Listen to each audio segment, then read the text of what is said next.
যে রাসূল সাল্লাল্লাহু আলাইহি ওয়াসাল্লাম বললেন পুরুষের চরিত্র হচ্ছে এরা চারটা জিনিস খুঁজে নারীর ভিতরে, তার 1 নম্বরে টাকা, 2 নম্বরে রূপ, 3 নম্বরে বংশ।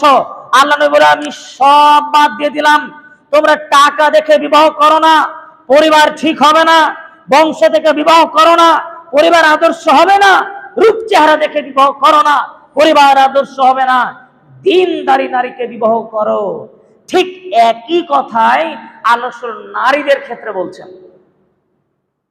নবী করিম সাল্লাল্লাহু আলাইহি সাল্লাম বলছেন মান তারজাউনা দীনাহু ওয়া খুলুকাহু ফাজাওবিজুহু।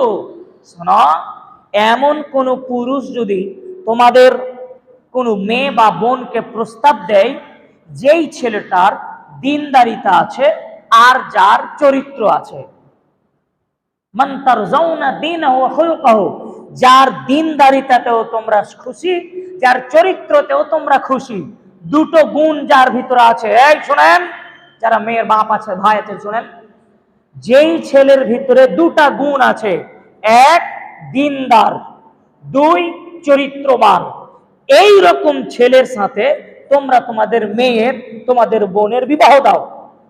1 দ্বীনদার, 2 চরিত্রবান। দ্বীনদার মানে 5 ওয়াক্ত সালাত আদায় করে, সিয়াম পালন করে, সাধ্যমতো দান দেয়, এই ধর্মীয় কাজগুলো পালন করার চেষ্টা করে, এ হলো দ্বীনদার।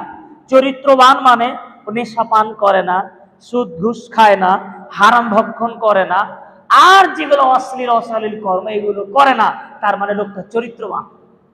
এই দুটা জিনিস যার ভিতরে আছে, এই রকম মেয়ের সাথে বিবাহ দাও।